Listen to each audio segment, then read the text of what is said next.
Olá, sejam bem-vindos à live especial de Dia dos Namorados do Cinefreak. Hoje, com uma apresentadora muito especial. Oi, gente, tudo bem? Eu sou Andréa Fossuri, eu sou a esposa do Vasco.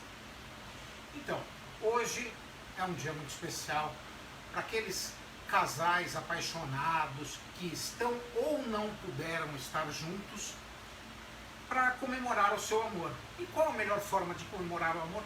Senão com o cinema. O cinema sempre foi uma arte que representa o amor. Seja amores reais, amores famosos reais, ou aqueles amores fictícios que acabam inspirando romances reais.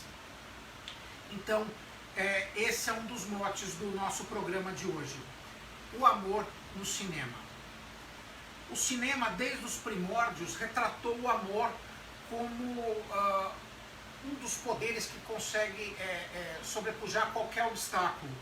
E isso acabou influenciando os romances da vida real. Sejam casais famosos ou casais do dia a dia, que a gente encontra em todos os lugares, mas que acabam usando o cinema para se inspirar. Seja numa maquiagem, seja numa roupa, seja num gesto mais parecido com alguma coisa que tenha visto no cinema. E principalmente as trilhas sonoras. Qual foi o romance que não foi embalado por uma trilha sonora? Qual foi o romance que não teve uma música que marcou aquele momento especial, ou alguém que não fez uma fita cassete com uma listinha de músicas para entregar para aquela pessoa especial? Eu tenho certeza que todo mundo aí já fez isso. Uma coisa mais ou menos similar com o que acontece com Star-Lord em Guardiões da Galáxia. A fitinha, ou num dos filmes que nós vamos comentar hoje, Alta Fidelidade. Outra coisa que inspirou vários casais no mundo inteiro, o romance de vários casais, foi sem dúvida nenhuma os casais famosos do cinema. Por exemplo, o James Bond e todas as Bond Girl, o Indiana Jones e a Marion e as mulheres subsequentes, a Princesa Leia, infelizmente com o Luke Skywalker no primeiro filme, mas depois com certeza com o Han Solo, que foi um dos casais que mais inspiraram romances até hoje, seja pelo jeito de anti-herói do Han Solo, ou da princesa que não precisa ser resgatada, da Princesa Leia. São personagens que marcaram o inconsciente, assim como o Batman e a Mulher Gato, no cinema e fora do cinema, principalmente também na série de 1960, que na época marcou muita gente, inclusive danças, a moda. Muitas mulheres se inspiraram na década de 60 e 70 na moda da personagem Mulher Gato na série, e depois, claro, com os filmes que vieram, começando com a Mulher Gato da Michelle Pfeiffer. O cinema sempre teve a capacidade de trazer casais que representassem ideais platônicos que nós buscávamos na vida real. E é curioso como muitos dos comportamentos que existem hoje, seja no mundo do romance, seja inclusive na televisão ou no cinema, eles vieram de exemplos que a gente tinha do cinema. Uma das coisas mais características e curiosas é na época do macartismo, que era uma política de perseguição ideológica, coisa que não existe mais, que existia no cinema na década de 50 e 60, era o fato que duas pessoas, estando num quarto, num aposento, uma delas teria que manter os pés no chão, a sola do pé no chão o tempo todo, se alguma tivesse deitada. Então a cama de casal, ela surge como advento do cinema para resolver esse problema. É verdade. É muito curioso. A camiseta como peça de vestimento que seja vista também surgiu no cinema com Marlon Brando, porque ela era considerada até então roupa de baixo.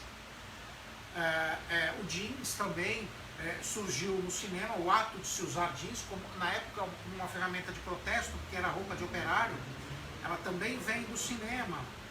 E a inspiração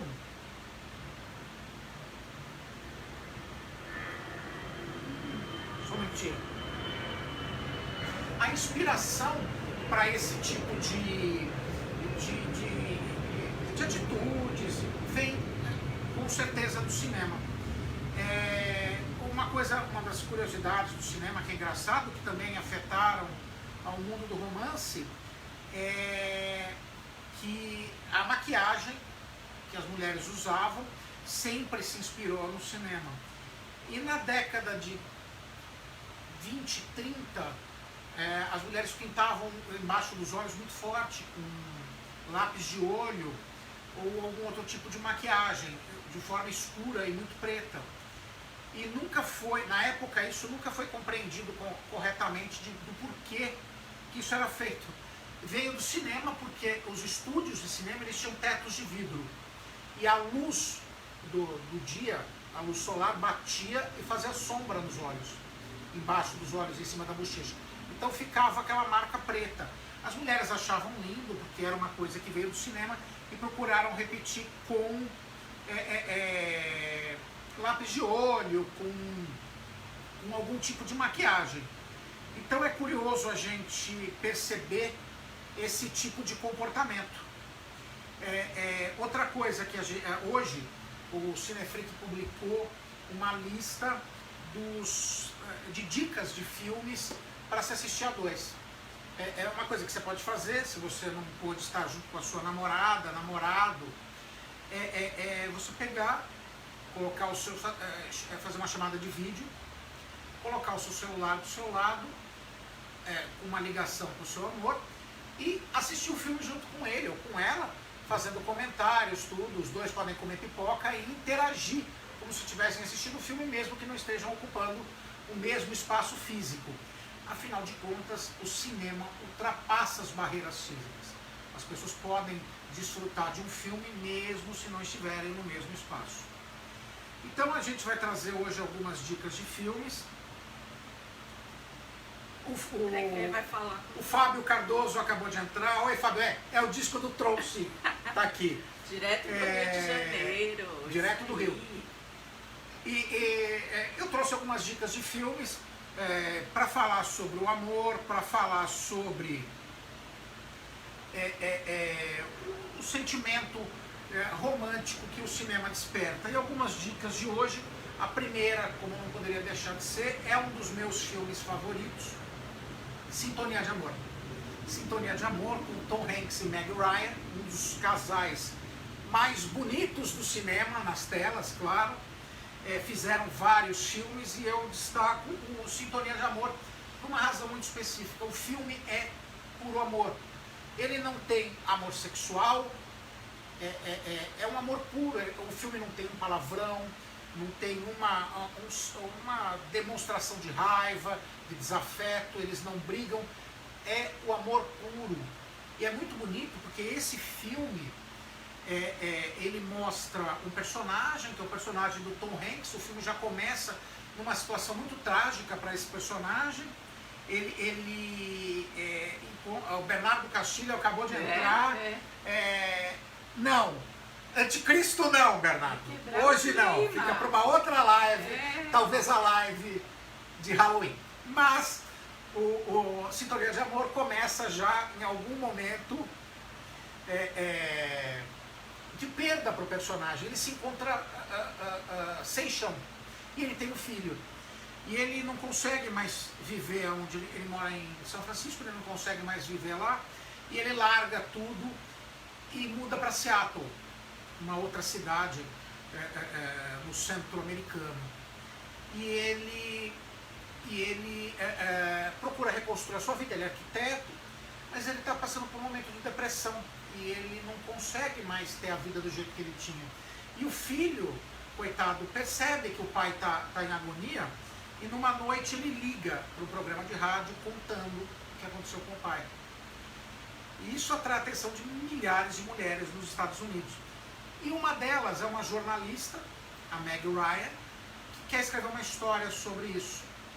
E ela começa a investigar o caso e chega até o Tom Hanks.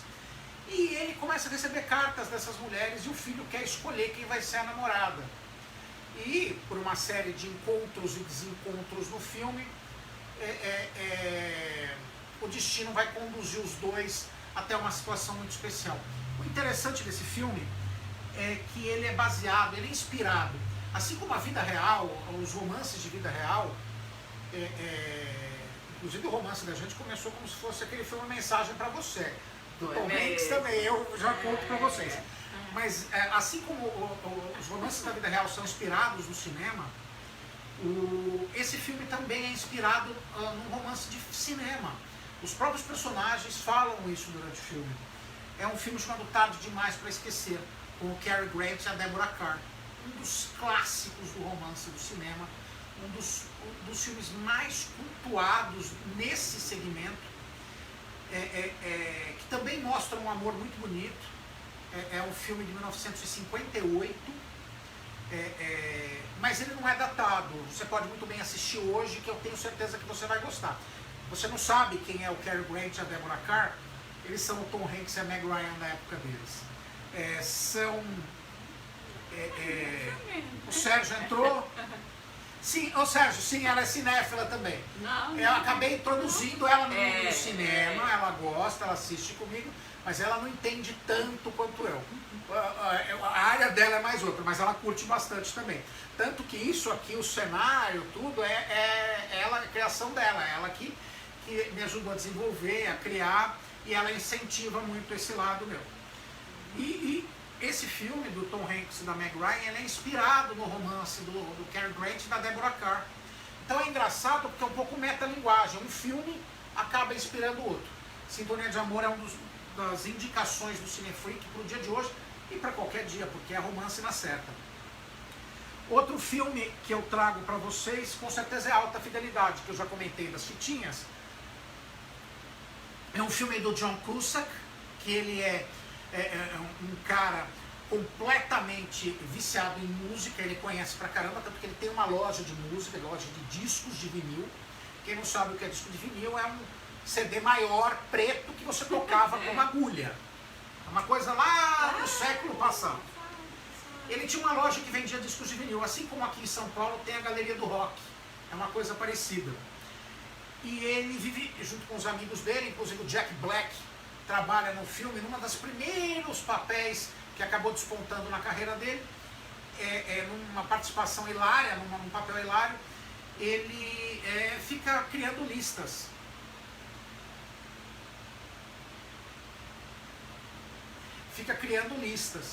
E essas listas são, por exemplo, top 10 de músicas para se ouvir quando você está com dor de corno, por exemplo. Isso acabou inspirando até muitas pessoas na vida real a criarem as suas listas. E no filme, ele busca desesperadamente o amor, mas ele é muito cínico para identificar o amor. E é muito curioso o caminho que a trama do filme leva esse personagem. Sem falar que a trilha sonora do filme é primorosa. Essa também é uma das dicas do Cinefreak. Outra dica é 500 Dias com Ela, do Joseph Gordon-Levitt e da Zooey Deschanel. Ele é um cara que não sabe muito o que quer, mas quer porque quer um romance, quer porque quer... Não, você também é uma enciclopédia de cinema, Bernardo, você também é. Ele não sabe muito o que ele quer, mas ele quer namorar alguém. E ele está num relacionamento, já na fase final, e ele acaba conhecendo a Zooey Deschanel, linda com seus olhos azuis, e ele se apaixona por ela. E o filme não mostra, necessariamente, não é uma história feliz, ela não tem o final hollywoodiano, mas ele mostra o processo da duração do relacionamento. O antes não importa, o depois não importa, eles não vão viver felizes para sempre, o foco não é esse, mas é o processo do começo, o meio e o fim de um relacionamento. E no final, a aceitação da responsabilidade pelo fracasso desse relacionamento. É um filme romântico diferente. dos Estados Unidos. Ele não tem aquele final feliz. Vale a pena também. Outro filme, esse é chovendo molhado, é Titanic, claro. Eu chorei pra caramba quando eu vi no cinema, hein? Isso é Eu também, sozinha. Ninguém queria ir ver, eu não conhecia ele. Não, eu não fui sozinho. Viu?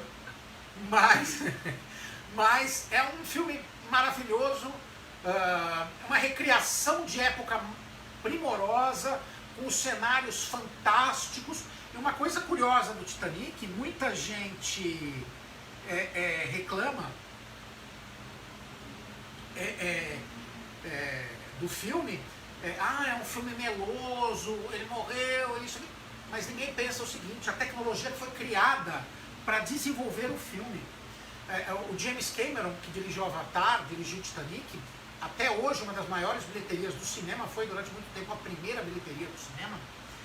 Ele criou câmeras de captação de imagens subaquáticas e chegou aonde estava o verdadeiro Titanic para fazer imagens, para recriar o interior, os móveis, recriar tudo, inclusive usando as plantas originais do Titanic. Então o trabalho de reconstrução foi um trabalho arqueológico maravilhoso. E o curioso é, todo mundo sabe, eu não vou dar spoiler, mas todo mundo sabe que o barco afunda. O lance é o seguinte: a Fox, na época que produziu o filme, tinha uma grande dúvida. Pô, nós vamos fazer um filme que todo mundo sabe o final, o barco afunda. Então o James Cameron trouxe a proposta de fazer o seguinte: criar um casal fictício, o Jack e a Rose, e o romance deles iria conduzir a trama do... Dá um oi pro Instagram, né? Oi, gente. Ele ia conduzir a trama do filme, dos fatos reais. Então o relacionamento fictício dos dois conduziria a trama. E é muito curioso porque as pessoas acabaram se prendendo naquilo e esquecendo mesmo que o barco afundava. Mas, amor, a Rose era um pouquinho lenta, né? Porque o rapaz morre congelado na frente dela e ela continua falando, amor. Isso é uma curiosidade do cinema. O James Cameron... Ele sobrevive ao navio, mas morre ao descuido dela.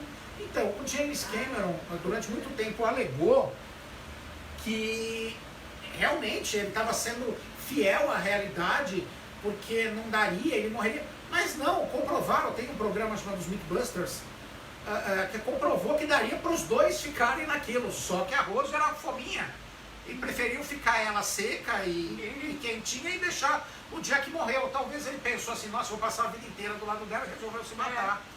Preferiu morrer. Mas de qualquer jeito, é uma das indicações, é um filme belíssimo até hoje. Agora é uma indicação, são 3 filmes, é uma trilogia, que é do Antes do Amanhecer, com Ethan Hawke e a Julie Delpy. É um dos filmes mais bonitos que eu já vi. Só um minutinho. Esse eu não vi. O Bernardo mandando mensagens aqui, ele adora ficar brincando. A situação é assim: Antes do Amanhecer, o Ethan Hawke, o primeiro, ele tem uma namorada que foi passar um tempo estudando na Espanha. E ele chega e resolve ir para a Espanha, dos Estados Unidos, ele mora nos Estados Unidos, para a Espanha para encontrar a namorada dele. Quando ele chega lá, ela está com outro. E ele gastou tudo que tinha para fazer isso. Então ele pega e resolve viajar para a Europa, pelo tempo que falta, porque ele não ia ficar muito tempo na Europa, para conhecer tudo e aproveitar e curtir sua dor de corno. E ele pega um trem para Viena. E nesse trem ele encontra uma francesa, a Julie Delpy, uma atriz belíssima e excelente atriz. E eles começam a conversar e eles têm aquela química imediata.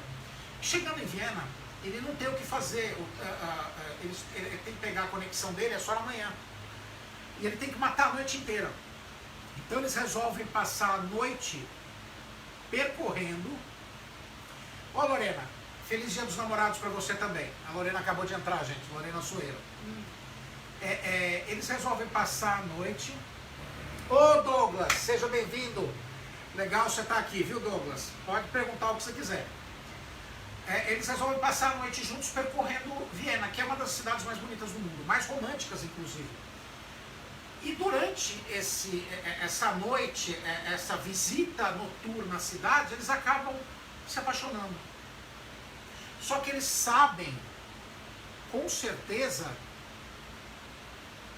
aconteceu com o Fábio, o que aconteceu com o Ethan. Eles acabam se apaixonando, mas eles sabem que aquilo, como pode ter futuro? Ela mora em Paris, ele mora nos Estados Unidos.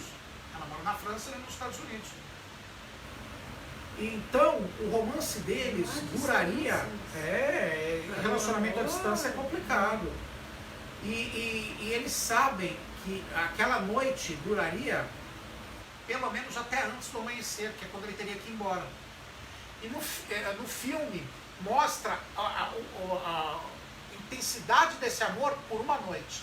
É muito bonito. E ele tem uma sequência que é antes do anoitecer. A ordem tem antes do pôr do sol e antes do anoitecer. Tem antes do amanhecer, antes do pôr do sol, antes do amanhecer, antes do pôr do sol, antes do entardecer. São as fases do relacionamento. E o curioso desses 3 filmes é o seguinte: os atores, o relacionamento dos 2 personagens, quando chega no final do primeiro filme, a gente não vê o que aconteceu, mas a vida deles continua. Quando tem o segundo filme, já tem toda uma bagagem em cada um dos 2 personagens.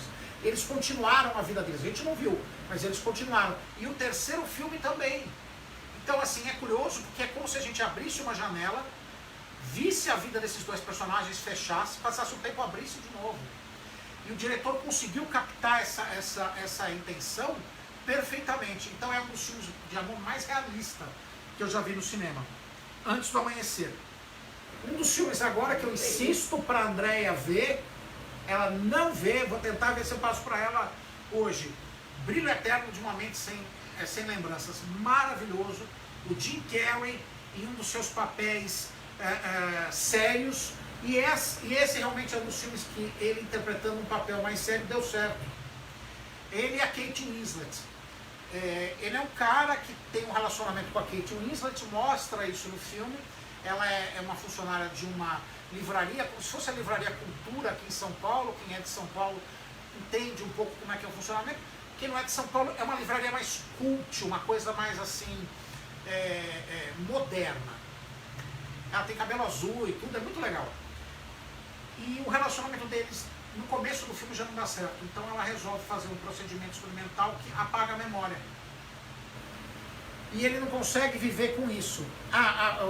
Só um minutinho, o Douglas está fazendo uma pergunta. Tá, eu já volto nessa pergunta da série da CW. Douglas, só um minutinho. Então, ela quer apagar a memória porque o relacionamento não foi muito bom para ela. E o Jim Carrey não aceita isso. E o filme mostra ele também passando por esse experimento, mas tentando se reaproximar dela, tentando fazer com que esse amor surja. E o legal é que o filme é composto de memórias. E como eles vão apagando a memória, vai sendo desconstruído a narrativa do filme. Vale muito a pena ver, inclusive pela forma inédita como é retratado o amor do cinema. Casablanca, claro, Casablanca, Humphrey Bogart e Ingrid Bergman. Quem não assistiu, assista. É um dos maiores clássicos do cinema romântico de todos os tempos. O Humphrey Bogart, na falta de um paralelo melhor, ele era o Harrison Ford da época dele, tá? E esse filme, o cara, ela é casada com o líder da resistência, é a Segunda Guerra Mundial. Casablanca é um local que não tem partidos, então tem a resistência e os nazistas frequentando a cidade ao mesmo tempo. E eles acabam se encontrando, isso é real, isso aconteceu na época da Segunda Guerra. Era um porto seguro, Casablanca. A Ingrid Bergman é casada com o líder da resistência, vai para Casablanca porque ele precisa de um passaporte para ir para os Estados Unidos, para fugir da perseguição da guerra, uma vez que ele é judeu. Sim, os nazistas perseguiam os judeus na Segunda Guerra Mundial, isso é verdade. E eles não eram comunistas, os nazistas. E ele quer o passaporte. E falam para ela que o Rick Café... sim, o filme do Robin Williams. Esse é bonito, que a esposa se suicida e ele acaba... É, o Wagner Hill. Meu cunhado morreu de rir a cena que ele morre com o pneu sendo atingido pelo pneu.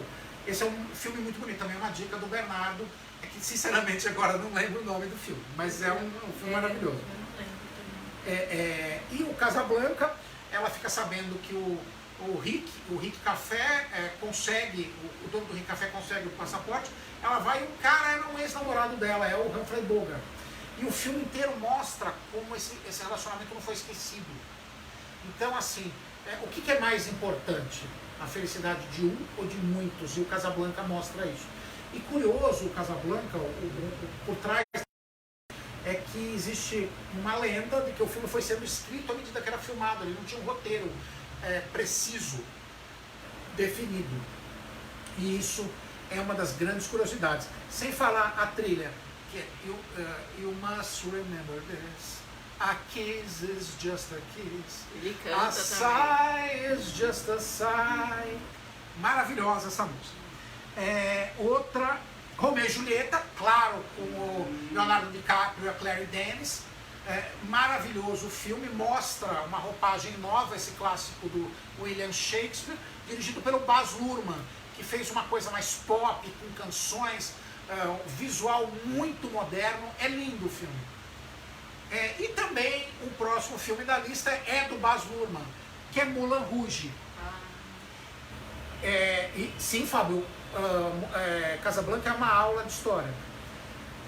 Moulin Rouge maravilhoso, Ian McGregor fazendo um autor, um escritor que vai para Paris para escrever e acaba cínico, não acredita no amor e acaba encontrando o amor na figura da belíssima Nicole Kidman, no auge da sua beleza, num filme que é uma pintura, e ele faz uma coisa até então não utilizada no cinema. Ele cria canções originais compostas por canções que já existem e são famosas, de diversos autores.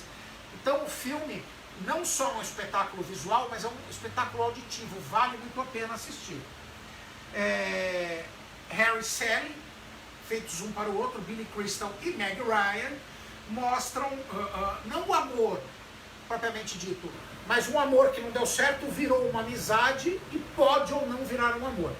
Uma característica curiosa desse filme é a cena do restaurante. Essa cena, ela inspirou inclusive um comercial famoso brasileiro e em diversas partes do mundo, várias cenas em outras mídias, que no filme a Meg Ryan está comendo uma torta junto com o Billy Crystal num café que eles frequentam. E ele está se gabando para ela, que ele sempre foi sexualmente muito bom para as mulheres, ele sempre foi muito generoso na cama. E inclusive ele fala que nunca ninguém fingiu com ele. E ela fala que provavelmente ele não saberia. E ele diz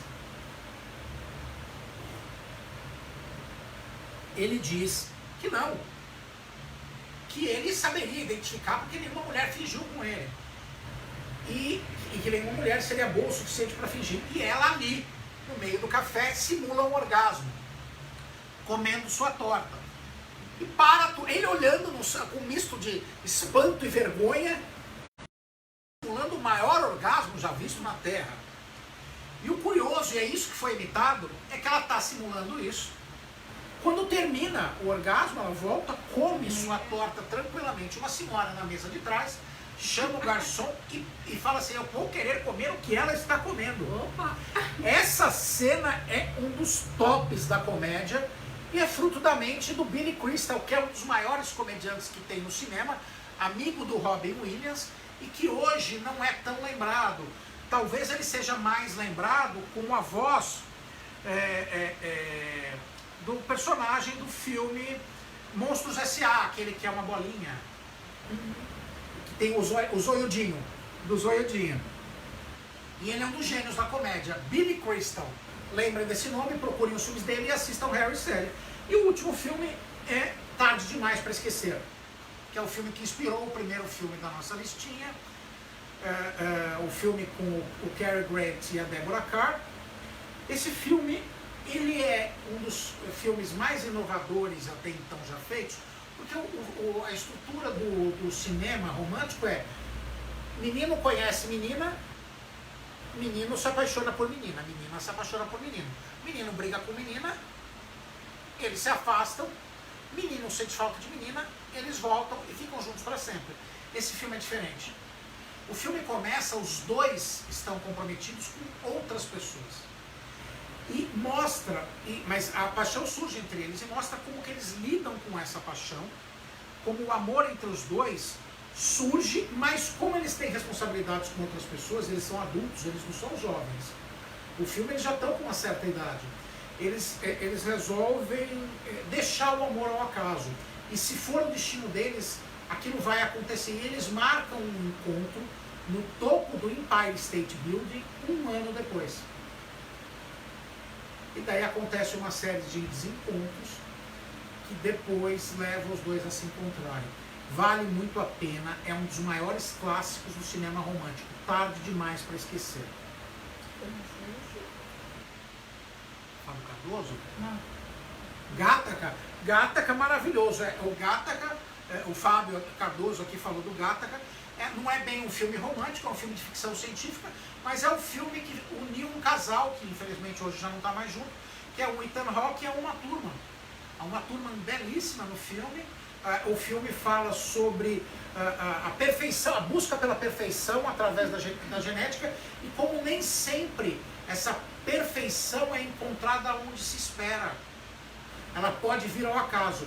Gattaca, que é engraçado, que é guanina, tinina e citosina, que são os elementos que compõem o DNA, e o nome Gattaca tem uma ligação com essa brincadeira genética, é também um excelente filme.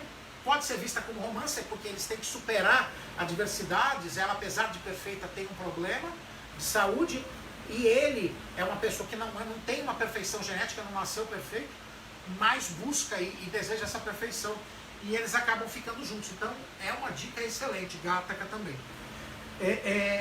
O amor, o cinema, ele sempre foi um dos favoritos do Fábio Douglas. Já pode deixar, Douglas, já vou falar. Só para encerrar isso dos filmes. O cinema sempre foi uma atividade para se fazer com quem a gente ama. Eu já fui muito sozinho ao cinema, mas eu tenho que admitir que eu prefiro ir com ela. E ir com alguém que gosta daquilo, tanto quanto você gosta, e respeita as suas esquisitices, sim, porque nós nerds somos esquisitos. Então quem respeita essas características é uma pessoa que vale a pena a gente manter do nosso lado. Em certos filmes é muito triste você assistir sozinho. Um dos filmes que eu lembro que eu assisti sozinho, talvez um dos filmes mais românticos de todos, foi Ghost. Foi péssimo assistir sozinho. Na verdade eu não assisti sozinho, eu fui com um casal de amigos meus, então eles estavam namorando e eu segurando nela. Mas Ghost também é lindo, Patrick Swayze e Demi Moore no ápice da beleza de cada um. Um filme lindo, com a participação da Whoopi Goldberg maravilhosa.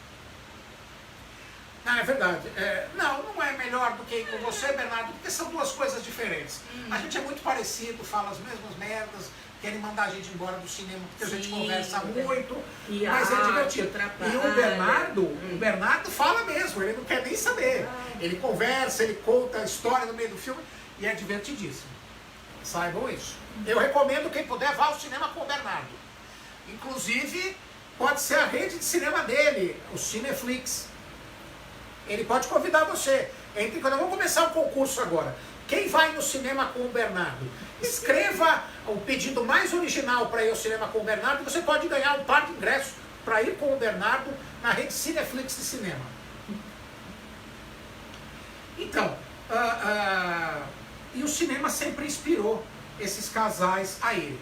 Agora, respondendo à pergunta do Douglas, qual vai ser o clima da série nova do Superman e Lois Lane, da CW, que são personagens que saíram da série Supergirl, o primo dela, que é uma versão diferente, tá? Olha o Fábio falando que quando ele foi assistir o Império Contra-Ataca, deram spoiler na fila do cinema, me lembrou uma propaganda que tinha, não sei se você lembra, o menininho correndo lá da fila falando, mocinho morre no final. Odiosa, todo mundo odeia essa propaganda. Então o Superman da série não é o Superman que a gente conhece, não é o Superman do Henry Cavill, que saiu do DCU, que é o universo da DC no cinema. Ele veio dessa série da Supergirl, e na série ele já tem um relacionamento com a Lois Lane. Ela sabe que ele é o Super-Homem, sabe que o Clark é o Super-Homem, e vai ser o clima de família, tá, Douglas? Porque eles têm filhos, eles têm um casal de filhos, sim, 2 meninos. E vai mostrar ele sendo super-herói, tentando contornar esse lado da vida dele com o lado do dono de casa, porque a Lois é uma repórter, ela sempre foi melhor repórter do que o Clark Kent. E ela trabalha, ela tem as aventuras dele, ele tem que ficar em casa cuidando dos filhos também. E os filhos dele, um tem poderes, o outro não, quando começa a série, é verdade. E mostra ele assim, trocando assim entre um homem do lar e um homem de aço. Então é uma visão diferente da série. É bem diferente das novas aventuras do Super-Homem, em que ele também era focado no Super-Homem e na Lois Lane, e que era uma série da década de 90, que fez bastante sucesso. Essa vai ser uma versão mais focada na família. Tá? É diferente. A DC está usando um pouco, não tanto pela CW, mas pela DC Universe, que é a plataforma de streaming deles, que agora vai para a HBO Max, pelas séries que eles estão fazendo. São de uma temática mais adulta, como os Titãs e como Doom Patrol, que o Cineflix já está com o trailer da 2ª temporada na página do Facebook. Se você não viu o trailer, vai lá na página do Facebook e dá uma olhadinha, porque vale a pena. Bom, o Krypto, Fábio. Então, o Krypto existe no universo da DC na série dos Titãs, que é muito curioso, que tem o clone do Super-Homem, o Superboy, ele tem o Krypto. Se você não assistiu, está na 2ª temporada dos Titãs, é bem legal. O Krypto é o Krypto igualzinho do gibi, mesmo dos quadrinhos. E o Connor, que é o clone do Superboy adolescente, ele faz parte dos Titãs. Na série da Supergirl, até hoje não teve o Krypto, pode ser que eles incorporem. Então a gente vai ver aí. O interessante é o seguinte, existem vários personagens iguais nisso. Tem o da CW, ele tem o Super-Homem, ele tem outros. E a série dos Titãs também tem o Superman, são 2 personagens diferentes. São universos paralelos que existem. A DC brinca muito com isso. Teve uma super saga agora que uniu uma série chamada Crise nas Infinitas Terras, que tentou de uma certa maneira unificar isso, mas unificou para o universo da CW. Para o DC Universe, que era a plataforma, as outras séries nem tanto. Mas é bem interessante assistir e ficar a par de tudo isso. Na verdade é um universo muito rico, tanto Marvel quanto DC, de se assistir e acompanhar. Eu acho que essa briga é meio boba. Bom, tem mais alguma pergunta que entrou? Vamos falar dos musicais antigos que a gente viu, esse tempo então, de pandemia. Agora, durante a pandemia, foi bom para passar alguns musicais para que a gente lembrasse. A gente não conseguiu assistir todos tão antigos, porque, infelizmente, em plataforma de streaming, essa é até uma dica para Netflix e para Prime, não existe a classificação de filmes clássicos ou de musicais antigos, deveria ser restaurado. Mas não só eu e a Andréia, mas várias pessoas puderam conferir os musicais do... Grease. A gente assistiu Grease, mas do John Travolta, claro, isso não é tão antigo. Do Gene Kelly, a gente assistiu Cantando na Chuva. Teve os musicais... diversos musicais antigos a gente conseguiu assistir. O Fred Astaire, o Piccolino, tudo. E é curioso porque a gente assistiu o que a Andréia pediu para que... O western clássico tem sim, Fábio. Agora a Netflix estreou Rio Bravo. Tem as 2 versões, tem a versão dos irmãos Coen e tem a versão clássica com o John Wayne. Então tem sim um western, acho que tem 2 westerns clássicos no Netflix, dá uma olhadinha que vale a pena. O que eles não têm é uma aba de filmes clássicos, filme noir, filmes de detetive antigo, o Falcão Maltês, Casablanca mesmo. são filmes que a gente quer resgatar não só como cinéfilo, mas como pessoas que consomem cinema pelas essas plataformas. Então elas deviam buscar um pouco trazer o gosto e trazer esses filmes para essas novas gerações.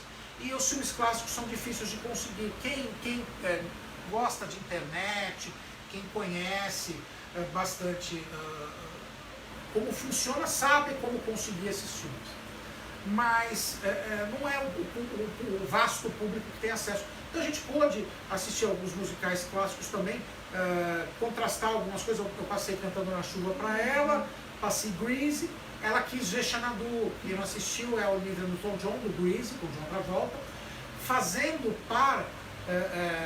O par dela é completamente inexpressivo no filme. Nossa, mas que sem graça. Eu não lembrava que o cara era tão sem graça. Ele é muito sem graça, mas no filme tem o Gene Kelly no seu último papel. O do astro, do Cantando na Chuva, um dos mais. Eu digo porque são dois, ele e o Gene Kelly e o Fred Astaire, os dois maiores astros de musicais, os dois maiores dançarinos do cinema. E ele volta, depois de muito tempo sem fazer filme, ele volta nesse filme, ele dança, e dança em patins, você percebe que a idade não comprometeu nem um pouco o talento dele, e ele e faz uma participação, ele trabalha no filme inteiro, mas é uma grande homenagem aos musicais, tanto que você percebe que tem cenas de filme que com certeza foram coreografadas por ele, foram dirigidas por ele, e é a última participação dele. Ele morre logo em seguida, infelizmente. Né? E assim, é curioso que ele só fez o filme. Sapateado era maravilhoso. Ele só fez o filme porque era perto da casa dele. Ele podia deixar a família lá, ia, filmava e depois voltava. E é curioso que a última participação no cinema a gente conseguiu, nós fãs conseguimos que era perto da casa dele. Esse foi o Cinefreak especial de cinema. Então, Fábio, a coreografia na água eram os grandes musicais da Metro, que tentaram imitar, não conseguiram. Inclusive tem um filme dos irmãos Coen com o George Clooney. Eu não vou lembrar o nome, mas acho que se não me engano está na Netflix. E esse filme faz uma homenagem a esses filmes da época. Daí tem uma das atrizes no filme que interpreta uma atriz de musicais na água. Era uma nadadora, na vida real, ela era uma nadadora, e virou atriz e fazia esses musicais, era maravilhoso. Tem um filme que mostra muito os bastidores disso, que é de Deuses e Monstros, com Ian McKellen. Ele mostra a vida do diretor de Frankenstein, que era homossexual e sofreu muito preconceito e discriminação na Hollywood da década de 70, se eu não me engano. Ele dirigiu de Deuses e Monstros. Ele dirigiu o Frankenstein, depois a homossexualidade dele foi... ele não escondeu, acabaram divulgando isso e acabou destruindo a vida dele. E é curioso como até hoje, saindo um pouco da questão do romance, mas a Hollywood lida com a questão da sexualidade. Nunca foi muito aceito a verdadeira sexualidade dos astros. Muitos deles morreram reprimindo a sua sexualidade porque não podiam demonstrar que o Rodolfo Valentino, um dos maiores exemplos disso, era um dos sex symbols do cinema. Todas as mulheres queriam ficar com o cara. Ele tinha que fazer boxe, andar a cavalo. Ele fez o Sheik da Arábia, chamava o filme, né? As mulheres se esmaiavam quando ele passava. E ele era homossexual. E ele não podia estar com a pessoa que ele amava, porque ele tinha que estar com quem o estúdio mandava. Nessa época, diferente um pouco de hoje, o estúdio, por contrato, controlava a vida do astro. Ele tinha um contrato específico com aquele estúdio e todos os aspectos, o que ele vestia, onde ele ia, com quem ele casava, quem controlava era o estúdio. Então ele tinha que seguir o que o estúdio falava. E é curioso porque ele tinha que lutar boxe, porque tinha que ser machão, e ele tomou um soco uma vez e acabou tendo uma hemorragia interna e acabou morrendo em decorrência disso. Vários atores famosos eram homossexuais, e ele, Rock Hudson, é isso, obrigado, eu estava tentando lembrar disso, o Rock Hudson morreu reprimindo sua sexualidade só publicamente, mesmo para o grande público, só depois da sua morte, que foi divulgado que ele era homossexual, e ele morreu reprimindo. Ele era um dos maiores machões do cinema, todo mundo idolatrava o cara, e ele era homossexual, e não teria problema nenhum em ser, mas não permitiam que isso vazasse. E para a gente lembrar como isso não é absurdo, faz pouco tempo que na televisão nacional teve o primeiro beijo entre pessoas do mesmo sexo. Não era permitido, a sociedade brasileira não permitia. Hoje a gente assiste séries estrangeiras, não só a Batwoman, eu não estou dizendo o exemplo absurdo, que é extremo, porque a personagem é homossexual e todo mundo sabe, mas assim, Gotham, a noiva do Gordon na série Gotham, ela era bissexual, ela tinha saído de um relacionamento com uma mulher e mostrava ela na cama com a mulher de forma super natural. Eu acabei de ver uma série nós acabamos de ver uma série que eu recomendo para vocês, chama Dispatches from Elsewhere, ou seja, despachos de outro lugar. É uma série da Prime, que está na Prime Video, produzida pela AMC, escrita, criada e produzida pelo ator Jason Segel, um comediante da turma do Seth Rogen. Inclusive eu falei para o Bernardo dessa série. E o curioso da série, além de ser uma série completamente louca, olha, ela, perto dela, Twin Peaks é uma série super convencional, é novela da Malhação, porque a série é muito louca. Mas o curioso é que o principal fator romântico, a mocinha da série é uma transexual, belíssima, uma suavidade, uma delicadeza e um talento impressionante, chama Eve Lindley. Fiquei fã dessa moça, maravilhosa. O relacionamento dela com o personagem Peter, que é do Jason Segel, é incrível, todo mundo torce pelos dois, é maravilhoso. E tem uma cena de amor entre os dois, que é uma das cenas de amor mais bonitas que eu já vi na televisão. É linda. E infelizmente não passaria na TV aberta aqui no Brasil. Então assim, apesar desses atores terem que esconder sua sexualidade no passado, esse reflexo vem até hoje.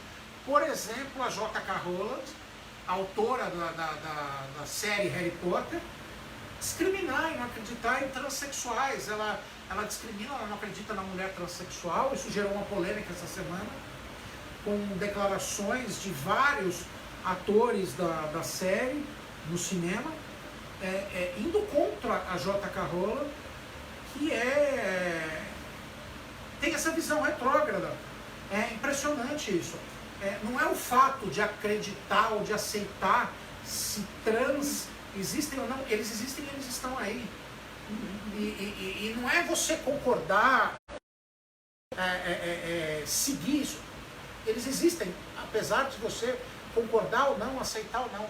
Então, a gente relaxa, vamos ter acesso a linguagens cinematográficas e de séries com personagens ricos que a gente não tinha acesso até pouco tempo, que são esses personagens. A gente pode ver, além do Dispatch from Elsewhere, a personagem Simone, da Eve Lindley, a gente pode ver em Supergirl, uma personagem também transexual.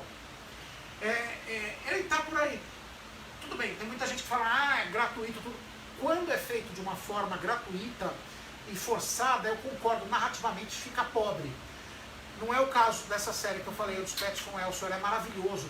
E o foco não é se é ou não é. O foco é o que está acontecendo naquele momento. Então assistam.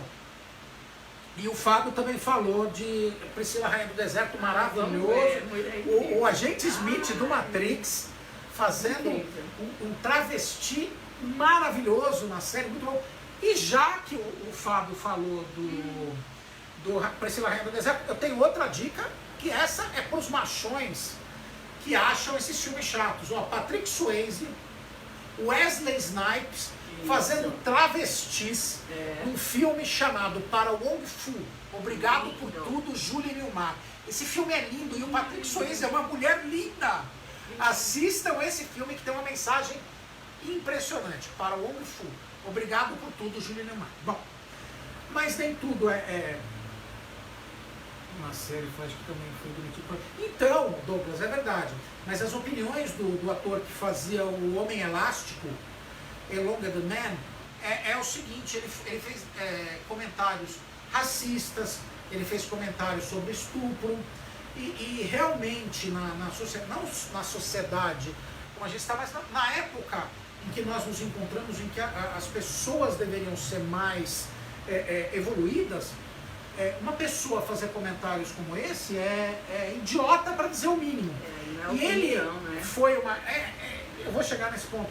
É curioso, ele pôs no Twitter, apagou, deixou lá para trás e achou que nunca ninguém ia ver. Gente, a internet é para sempre.